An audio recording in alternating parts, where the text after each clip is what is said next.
এবার বিভাগ না করে মাঠ থেকে যাব না। আমি বলে দিয়েছি, আমরা কন্টেন্ট ক্রিয়েটর অ্যাসোসিয়েশন শুধু ভিডিও বানাই না, আমরা এই কুমিল্লাকে অন করি।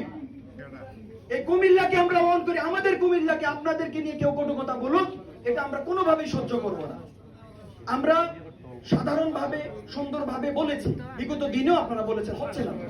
এখন তো পরিকল্পনা করা প্রয়োজন, কি করা উচিত।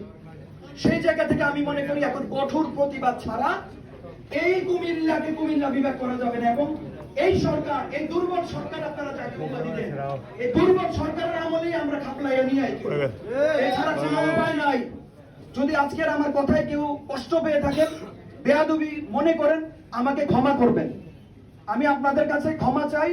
এবং আমি আমার নিরাপত্তার জন্য, আমার পরিবারের নিরাপত্তার জন্য, কারণ ওরা ভাবছে যে আমি টিপুই নাকি সবকিছু করতেছি, আমার কারণে হেতারার বিভাগ হয় না।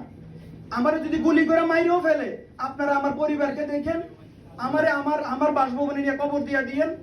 শুধু শুধু একটা কথাই থাকবে, একটা দাবি থাকবে, আপনারা আমার লাশ ততক্ষণ মাটি দিবেন না যতক্ষণ না পর্যন্ত কুমিল্লা নামে কুমিল্লা বিভাগ হয়। এই অনুরোধ জানিয়ে আপনাদের কাছ থেকে আজকে বিদায় নিচ্ছি। আপনারা আজকে ডেটটা জানিয়ে দিবেন। যদি এতদিনের মধ্যে না হয়, আমরা আমাদের ইচ্ছা আমরা রবিবারে আমরা